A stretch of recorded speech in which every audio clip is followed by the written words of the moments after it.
হৃদয়ে রহপ্রিয় লেখিকা রায়কথা পর্ব ৮। একদম লাজুক শান্তবিশিষ্ট সরল ও লক্ষ্মী একটা মেয়ে, এমনটাই তো জানানো হয়েছিল আমাকে। মাহির তাদের ঘরের দরজার কাছে হেলান দিয়ে দাঁড়িয়ে আছে। আয়না তাকে দেখে অপ্রভিত হয়।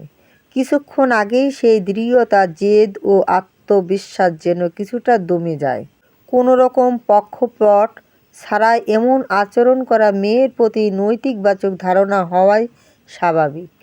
তবে আয়নার নিজে থেকে সাফাই গাইতে ইচ্ছে করল না। সে খিটখিটে স্বরে বলল, তোমারও কপাল, আফজাল মেম্বারের মুখের কথার উপর ভরসা করে বসে আছো, তাই বলে এমন আকাশ পাতাল পার্থক্য? শান্তিই তো আছি, চেঁচামেচি করলাম কখন? আর কেউ রিগ্রেটিং অলরেডি। আয়না কোনো উত্তর পেল না। মাহিরের দিকে তাকাতেই সে বিস্মিত হলো। তার চোখে কোনো রাগ, বিতৃষ্ণা বা ভৎসনা নেই, বরং একরাশ কৌতূহল ও চাপা কৌতুক ঝিলিক দিয়ে উঠেছে। সে মিটিমিটি করে হাসছে। আয়না তা দেখে আড়ষ্ট হলো। মাহির সেভাবেই তাকিয়ে রইল। তারপর হাত বাড়িয়ে আয়নার হাতের দুধের মগের দিকে ইশারা করল। আয়না সেদিকে তাকিয়ে মৃদু স্বরে বলল, ঠান্ডা হয়ে গেছে। মাহির উত্তর না দিয়ে তাকিয়ে রইল। আয়না বাধ্য হয়ে তার দিকে মগটা এগিয়ে দিল। পুরোটা সময় আয়নার দিকে তাকিয়ে মাহির আহমেদ ঠান্ডা দুধটুকু পান করে শেষ করলো। আয়না বলল, এইখানেই দাঁড়িয়েছিলে? মাহির উত্তর না দিয়ে মগটা টেবিলের উপর রেখে আয়নার খুব কাছে এসে দাঁড়ালো। তার দীর্ঘ ছায়াটা আয়নার উপর পড়তেই দুজনের মনের স্থির কেমন যেন বদলে গেল। মাহির গম্ভীর স্বরে জিজ্ঞেস করল, তুমি কি মনে করো আমি তোমার ভরণ পোষণ দিতে পারবো না, কিংবা আমার আর্নিং দিয়ে তোমার লাইফস্টাইল মেইনটেইন করা সম্ভব হবে না?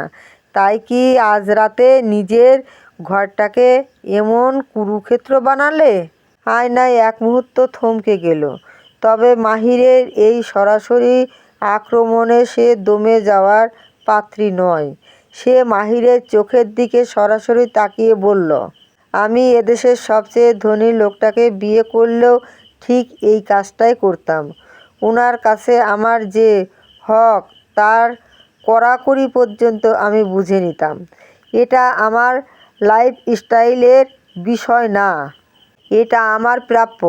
আর অনুগ্রহ করে আমাকে বারবার এই আগাম সতর্কবার্তা দিও না যে তোমার জীবনটা কত সাধারণ বা সাদামাঠা। মাহির ভ্রু কুঁচকে তাকালো। আয়না থামল না, গড়গড় করে বলে চলল, তোমার কথা শুনে মনে হয় তুমি আমাকে উচ্চাকাঙ্ক্ষীর বা বিলাসী কোনো মেয়ে ভাবছ, যে কিনা না অভাব বা স্ট্রাগল দেখিনি। তুমি কি সত্যিই তাই মনে করো? তবে শুনে রাখো, আমি যে কোনো পরিস্থিতির মুখোমুখি হতে জানি এবং নিজেকে সেই অনুযায়ী মানিয়ে নেওয়ার ক্ষমতাও আমার আছে। আমি খুব রাজকীয় হালে বড় হইনি যে অন্য কিছুতে আমার কষ্ট হবে। তবে কষ্ট হলেও তা নিয়ে আমি কোনো অশান্তি করব না। মাহির এবার একটু চমকালো। আয়নার গলার স্বরে এমন কাঠিন্য ছিল যা সচরাচর দেখা যায় না। সে তাকে আপাদমস্তক একবার দেখল। এই আয়নাকে এখন আর কোনোভাবেই সেই গ্রাম্য শান্ত মেয়েটি মনে হচ্ছে না।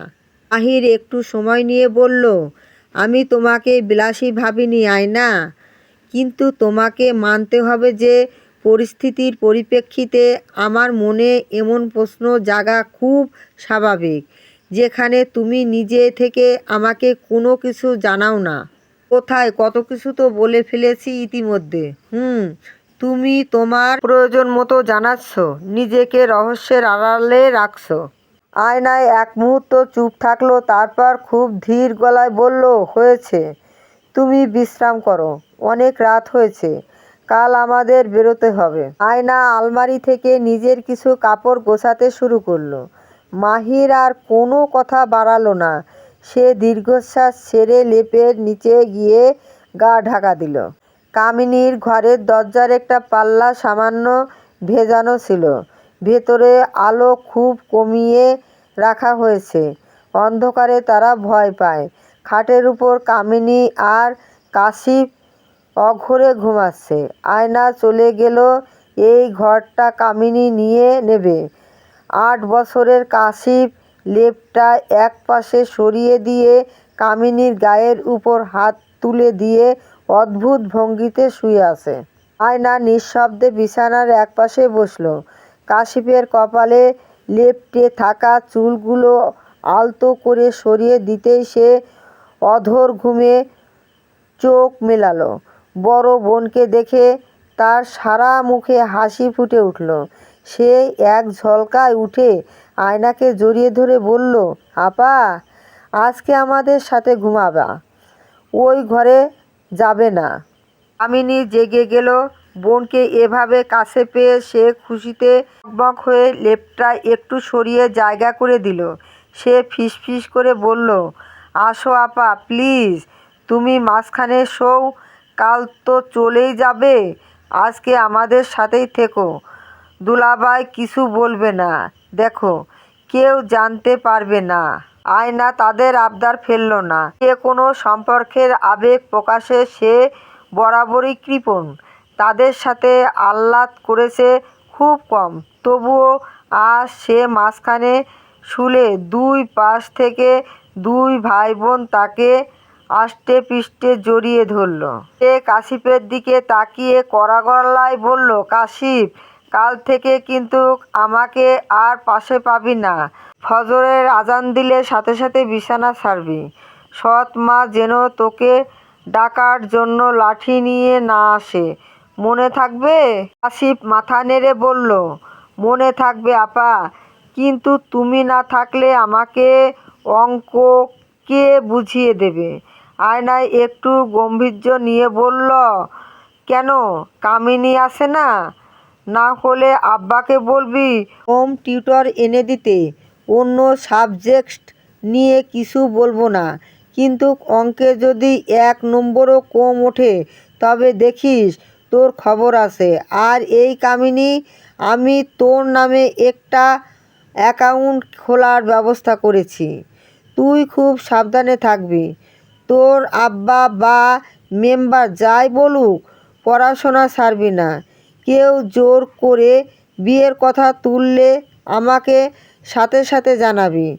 দমে যাবি না একদম।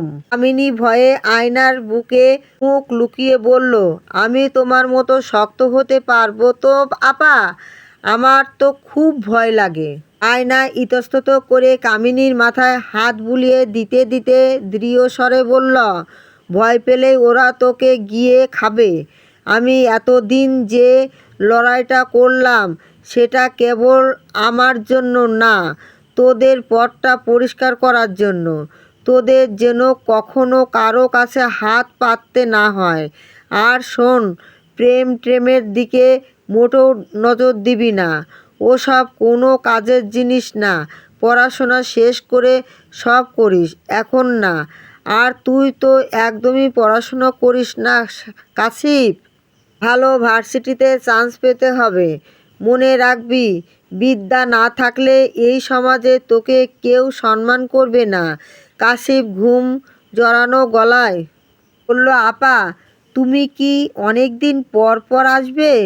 রোজা ঈদ এখানে আমাদের সাথে করবে না? কামিনী বলল, কই, আম্মা কি যায় তার বাড়িতে? বিয়ের পর মেয়েদের টিকটটাই উপড়ে ফেলা হয়। আয়নায় এক মুহূর্ত চুপ থাকলো, তারপর অস্পষ্ট স্বরে বলল, আসবো। তোরাও আসবি কয়েকদিন পর, ফোনে কথা হবে, মন খারাপ করার কিছু নেই। কামিনী আর কাশিপ দুই পাশ থেকে আয়নাকে পরম নির্ভরতার জাপটে ধরে রইল। তাদের জন্য সে এক ছায়া, যা আগলে রাখে সব ঝড় থেকে। আয়না অনুভব করল তার চোখের কোণটা ভিজে উঠেছে, কিন্তু সে তা প্রকাশ করল না। দীর্ঘশ্বাস ফেলে অন্ধকারের দিকে চেয়ে রইল। বাইরে কুয়াশা আরও ঘন হচ্ছে। 3 ভাই বোনের এই ছোট্ট জগৎটা যেন এক পরম শান্তির দ্বীপ। কামিনী আর কাশিপ এখন ঘুমিয়ে পড়েছে। আয়না জানে না, সে শুধু তাদের নিঃশ্বাসের শব্দ আর ছোট হাতগুলোর উষ্ণতা অনুভব করতে লাগলো। এই মায়ার শিকড় ছিঁড়ে ফেলা কি আদৌ সম্ভব? ভোর রাতের নিশিখালি, আকাশের সূর্যের দেখা মেলেনি এখনো। চারপাশ নিস্তব্ধ। মাহির জ্যাকেটের উপর শাল জড়িয়ে উঠানে ধীর পায়ে পায়চারি করছে। হাতে তার ফোন। ও পাশের মানুষটার সাথে বেশ কিছু নিচু স্বরে কথা বলেছে সে। ফোনের ওপাশ থেকে এক জোড়া হাসির শব্দ শোনা গেল। মাহিরের বন্ধু শাকিল, পেশায় সাংবাদিক। শাকিল যেন নিজের কানকে বিশ্বাস করতে পারছে না। সে অবাক হয়ে বলল, মাহির, তুই এই শেষ পর্যন্ত বিয়ে করে ফেললি? তাও আবার হুট করে গ্রামে গিয়ে? আর কি করছিস না তো? মাহির শান্ত গলায় বলল, পরিস্থিতি এমন ছিল যে করার কিছু ছিল না। শাকিল, বিয়েটা হয়ে গেছে। শাকিল বিরক্তির স্বরে বলল, তুই কি কোনোদিন বলবি না? মাহির, তোর এই না বলতে না পারার ক্ষমতা তোকে একদিন বড় বিপদে ফেলবে। বেটা মানুষকে আবার ধরে বেঁধে বিয়ে দেয়া যায় নাকি?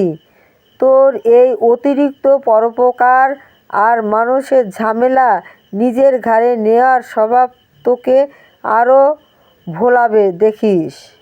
মাহির কিছুক্ষণ চুপ করে রইল। শাকিল যা বলছে তা ভুল নয়, কিন্তু এই মুহূর্তে মাহিরের মাথায় অন্য কিছু ঘুরছে। শাকিল তার বন্ধুকে চেনে। মাহিরের এই রহস্যময় নীরবতা দেখে সে গলা নামিয়ে জিজ্ঞেস করল, তুই কি শুধু এই খবর দেওয়ার জন্যই আমাকে ফোন করেছিস, নাকি কিছু লাগবে তোর? হাবিব এবার আসল উদ্দেশ্য এলো। তার গলায় স্বর আগের চেয়েও শীতল। সে বলল, তোকে একটা বড় স্টোরি দিচ্ছি। এই নিশিখালী গ্রামে আফজাল মেম্বার নামে একজন লোক আছে। গ্রামের মানুষের নাভিশ্বাস তুলে ফেলেছে সে। ক্ষমতার দাপট আর রাজনৈতিক কর্মকাণ্ডের মাধ্যমে সে এখানে একটা ছোটোখাটো সাম্রাজ্য বানিয়ে ফেলেছে। মানুষের জমি দখল করে শুরু করে সরকারি অনুদান আত্মসাৎ, সব কিছুতে তার হাত আছে। শাকিল সতর্ক হয়ে উঠল। পেশাগত কৌতূহল থেকে জিজ্ঞেস করল, লিড কেমন আছে তোর কাছে? মাহির অন্ধকার উঠানটার দিকে তাকিয়ে বলল, পর্যাপ্ত। স্থানীয়দের সাথে বিস্তারিত আলাপ হয়েছে। তুই দুদিন এত সব জেনে ফেললি? যদি তোর ক্যামেরা নিয়ে আসিস তবে তোর ক্যারিয়ারের সেরা ইনভেস্টিগেটিভ রিপোর্টগুলোর একটা হতে পারে এটা। গ্রামের সাধারণ মানুষ ওর অত্যাচারে অতিষ্ঠ, কিন্তু সাহস করে কেউ মুখে খোলে না। তুই আসলে এমনকি মেম্বারের বিরোধী পক্ষ তোকে সব ধরনের তথ্য দিয়ে সাহায্য করবে। আমি চাই এই লোকটার মুখোশ যেন শুধু 10 গ্রামের মানুষ না, সারা দেশের সামনে খুলে যায়। শাকিল খানিকক্ষণ ভেবে হাসল। মাহিরের ভেতরের সেই দাহটা সে বুঝতে পারছে। শাকিল বলল, তার মানে তুই আফজাল মেম্বারকে ছাড়ছিস না? ওই পরিস্থিতির শোধ নিচ্ছিস তাহলে? মাহির সরাসরি উত্তর দিল না, তবে তার চোয়াল শক্ত হয়ে এলো। সে শুধু বলল, বাট আই নিউ রফিক সরকার আনহার্মড। শ্বশুরের প্রতি দেখি অলরেডি দরদ জমেছে। ওয়েট নাকি সেটা শ্বশুরের মেয়ের বদৌলতে। তুই কবে আসতে পারবি সেটা জানা। আফজাল মেম্বারের পতনটা যেন এই নিশিখালী থেকেই শুরু হয়। তুই ঢাকা আসবি কবে? আজ রওনা হব। আমি যাওয়ার পরপরই তুই এসে কাজ শুরু করে দিস। ফোনটা রাখার পর মাহির আকাশের দিকে তাকালো। কুয়াশার আড়াল থেকে দিনের প্রথম আলো আসার চেষ্টা করছে। আফজাল মেম্বার ভেবেছিল মাহিরকে একটা দায়বদ্ধতার শিকড়ে বেঁধে সে পার হয়ে যাবে। কিন্তু সে জানতো না মাহির আহমেদ শান্ত থাকতে জানে, কিন্তু অপমান হজম করতে জানে না। বিয়ের আসরে সে আধিপত্য আফজাল মেম্বার দেখিয়েছিলেন, তার চরম মূল্য তাকে দিতেই হবে। মাহির ধীর পায়ে ঘরের দিকে পা বাড়ালো। মূল দরজার কাছেই রফিক সরকার দাঁড়িয়ে আছেন। মাহির ঘরে ফিরল, দেখলো আয়না ব্যাগ গুছিয়ে তৈরি হয়ে আছে। বাইরের কোলাহল এখনো শুরু হয়নি। ঘরটা এক অদ্ভুত গম্ভীর্যে থমথমে। সকাল থেকে আয়নার শরীরটা কিছুটা গরম। এ নিয়ে কুলসুম বেগম বেশ চিন্তিত। মাহিরকে দেখে আয়না হাত থামালো, কোনো ভূমিকা না করেই বলল, তোমার সাথে কথা বলেছিলেন দেখলাম, কি বললেন? মাহির ভনিতা না করে বলল, তোমার বাবা আমাকে কি বলেছেন তা তোমাকে বলবো কেন? আয়না চমকে বলল, বলবে না? মোটেও না। I should have some crest too. তুমি জানো রফিক সরকার আসলে কেমন মানুষ? মায়ের খাটের এক কোণে বসল। আয়নার চোখে তীক্ষ্ণ বিশ্লেষণ। সে বলে চলল, তিনি একজন কন্ট্রোল ফ্রিক মানুষ। তিনি তাদেরও ভালোবাসেন যারা তার অনুগত, যারা তাকে জমের মতো ভয় পায়। তাদের জন্য তিনি জীবন দিয়ে দিতে পারেন। কিন্তু যদি কেউ তাকে প্রশ্ন করে বা তার অবাধ্য হয়, তবে মুহূর্তেই সে তার চিরশত্রু হয়ে যায়। মাহির শান্তভাবে জিজ্ঞেস করল, হঠাৎ এক কথা বলছো কেন?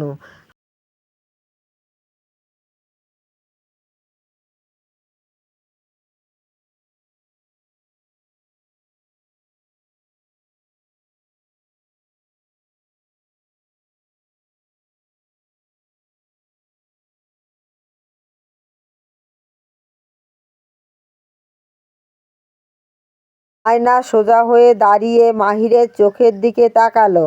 সে বলল, কারণ তিনি বিয়েটাকে আমার উপর কর্তৃত্ব করার একটা অস্ত্র হিসেবে দেখেছিলেন। তিনি এমন কাউকে চেয়েছিলেন যে আমাকে ভেঙে চুরমার করবে, আর আমাকে তার বশ্যতা স্বীকার করতে বাধ্য করবে। রাজীব হয়তো তেমনই একজন ছিল, অথবা আব্বা তাকে সেভাবে গড়ে নিতেন। কিন্তু তোমাকে দেখার পর তুমি ভেবেছিলেন তুমি হয়তো সেই প্রথাগত সাধারণত ঘরানার কোনো একজন, যাকে তিনি নিজের ছত্রছায়ায় রেখে নিয়ন্ত্রণ করতে পারবেন। আয়না এক পা এগিয়ে সে মাহিরের কাছাকাছি দাঁড়ালো। সে অবলীলায় বলে চলল, কিন্তু তুমি তাকে ভুল প্রমাণ করেছ। তুমি তার ছায়া চাওনি, তার নিরাপত্তা চাওনি, এমনকি তার টাকা বা প্রতিপত্তিকেও তুমি ভিক্ষা মনে করে প্রত্যাখ্যান করেছ। তুমি যে তার নিয়ন্ত্রণের বাইরে, এই সত্যটা আব্বা এখনও হজম করতে পারছেন না। তুমি তার সেই সাজানো শখটা নষ্ট করে দিয়েছ মাহির আহমেদ। মাহির কিছুক্ষণ স্তব্ধ হয়ে রইল। আয়নার কথাগুলো তার কানে সীসার মতো বিঁধল। রফিক সরকারের সেই অদ্ভুত ব্যবহার আর জেদের পেছনের মনস্তত্ত্বটা এখন তার কাছে পরিষ্কার। আয়না আবার প্যাকিংয়ে মন দিল। আফজাল মেম্বার তাদের জন্য প্রাইভেট কার ভাড়া করে রেখেছে। মাহির স্পষ্ট বলল, না, গাড়িতে যাব না, বাসে যেতে তোমার আপত্তি আছে? আয়না কিছুক্ষণ ভেবে বলল, জানালার পাশে সিট দিলে নেই? মাহির বলল, তথাস্তু। নিশিখালী গ্রাম পেছনে ফেলে বাস যখন হাইওয়েতে উঠল, তখন বেশ ভালো রোদ উঠেছে। বাসের জানালার পাশে আয়না বসেছে, তার পাশে মাহির। দীর্ঘ যাত্রা দুজনই অনেকটা নীরব। জানালার বাইরে দিগন্তজোড়া সবুজ ধানক্ষেত, সর্ষে ফুলের হলুদ আভা আর দ্রুত বেগে ছুটে চলা গাছপালাগুলো আয়নার চোখে ঘোর তৈরি করেছে। বাঁশের মৃদু ঝাঁকুনিতে আয়নার শরীর ক্লান্তিতে ভেঙে আসছে। এক পর্যায়ে বাসটি একটি হাইওয়ে রেস্টুরেন্টে থামল। 10 মিনিটের বিরতি। আয়না আর মাহির বাস থেকে নেমে হাত মুখ ধুয়ে নিল। রাস্তার পাশে ট্রং দোকানে ধোয়া ওঠা লাল চা। মাহির মগটা এগিয়ে দিয়ে বলল, এই চা খেলে ক্লান্তিটাই একটু কমবে। আর কিছু আনবো? না, ওষুধ খেয়েছিলে তো? হুম। আয়না চায়ে চুমুক দিয়ে চারপাশটা দেখল। অপরিচিত মানুষের ভিড়, হাহাকারদের ডাক, হাহাকারদের সব মিলিয়ে একটা অস্থির পরিবেশ। সে বলল, আর কত দূর? আরও 6-7 ঘন্টা তো মিনিমাম। মাহির শান্তভাবে নিজের চা শেষ করলো। তারা দুজন খুব বেশি কথা বলল না। শুধু একবার মাহির জিজ্ঞেস করলো, তোমার খারাপ লাগছে না তো? না, মাথা নেড়ে জানালো না। আবার যাত্রা শুরু হলো। তবে কিন্তু কিছু দূর যেতেই আপত্তি। কয়েক কিলোমিটার দীর্ঘ যানজট। রাস্তা স্তব্ধ করে কারা যেন আন্দোলন করছে। পুলিশ সেও কোনো সুবিধা করতে পারছে না। 4 লেনের রাস্তা যেন একটা নিশ্চল পার্কিং লট হয়ে দাঁড়িয়ে আছে। বাসের ভেতরে ভ্যাপসা গরম আর মানুষের বিরক্তি বাড়ছে। 2-3 ঘন্টা কেটে গেল একই জায়গায়। আয়না এক সময় জানালার ফ্রেমে মাথা রেখে ঘুমিয়ে পড়ল। দীর্ঘ ঘুম শেষে আয়না যখন জাগলো তখন তার গলাটা শুকিয়ে কাঠ হয়ে আছে। সে কয়েকবার খুক খুক করে কাশল। শরীরটা বড় দুর্বল লাগছে। পাশে তাকিয়ে দেখল মাহির বাঁশের পিঠে মাথা দিয়ে ঝিমোচ্ছে। আয়না অস্পষ্ট স্বরে বলল, আমাদের পানি আছে? মাহির হাত বাড়িয়ে ব্যাগের ভেতরটা খুঁজল। তারপর হতাশ হয়ে বলল, না তো। পানির বোতলটা সেই রেস্টুরেন্টেই ফেলে এসেছি বোধহয়। আয়না বলল, আচ্ছা থাক, সমস্যা নেই, জ্যাম সারলে দেখা যাবে। এ আবার চোখ বুজল। ক্লান্তিতে শরীরটা এলিয়ে পড়ল সিটের উপর। জ্যামের মাঝেই বাসটি আবার একটি জায়গায় মিনিট 5-এর জন্য থামল। সম্ভবত যাত্রীদের জন্য ছোট্ট একটা বিরতি দেয়া হয়েছে। আধো ঘুমে আয়না টের পেল মাহির তাকে ওয়াশরুমে যাবে কি না জিজ্ঞেস করছে। আয়না মানা করতেই সে সিট ছেড়ে উঠল। আয়না ভাবল, মাহির হয়তো একটু হাত পা সোজা করতে নিচে আসছে। আরও কিছুক্ষণ কেটে গেছে। আয়না জানে না। হঠাৎ এক তীব্র ঝাঁকুনিতে তার ঘুম ভেঙে গেল।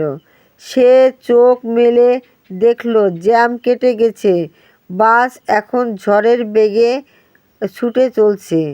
আয়না স্বাভাবিক হতে একটু সময় নিল। গলায় তৃষ্ণাটা এখনো আছে। সে পাশে তাকালো পানি চাইতে, কিন্তু তার পাশে সিটটা একদম শূন্য। মাহির নেই। প্রথমে সে ভাবল হয়তো মাহির অন্য কোনো পরিস্থিতি যাত্রীর সাথে কথা বলছে। সে ঘাড় ঘুরিয়ে বাসের ভেতরটা ভালো করে দেখল, কিন্তু কোথাও মাহিরের দেখা নেই। আয়নার বুকের ভেতরটা হঠাৎ ধক করে উঠল। সে পাশের যাত্রীকে জিজ্ঞেস করল, আমার পাশে যিনি ছিলেন তাকে দেখছেন? সহযাত্রী অবাক হয়ে বলল, আরে, উনি তো সেই যে বিরতির সময় নামলেন। আর তো উঠতে দেখলাম না। বাস তো সেই কখন টান দিয়েছে। আয়নার শরীর হিম হয়ে এলো। তার মানে মাহির নিচে নেমেছিল কোনো প্রয়োজনে, আর একই মাঝে জ্যাম সেরে বাস চলে এসেছে। নাকি সে ইচ্ছে করেই বাসে ওঠেনি। মাহিরকে ছাড়াও বাস এখন ঢাকার পথে দৌড়াচ্ছে। বাসের কন্ডাক্টর বলল, কি যে করেন আপনারা? দেন আপা, একটা কল দেন ওনারে। আয়না নিচু স্বরে বলল, নম্বর তো নেই। আয়না জানালার বাইরে তাকালো। মাইলের পর মাইল শুধু ফাঁকা রাস্তা। তার গলার তৃষ্ণাটা এবার আতঙ্কের রূপ নিল।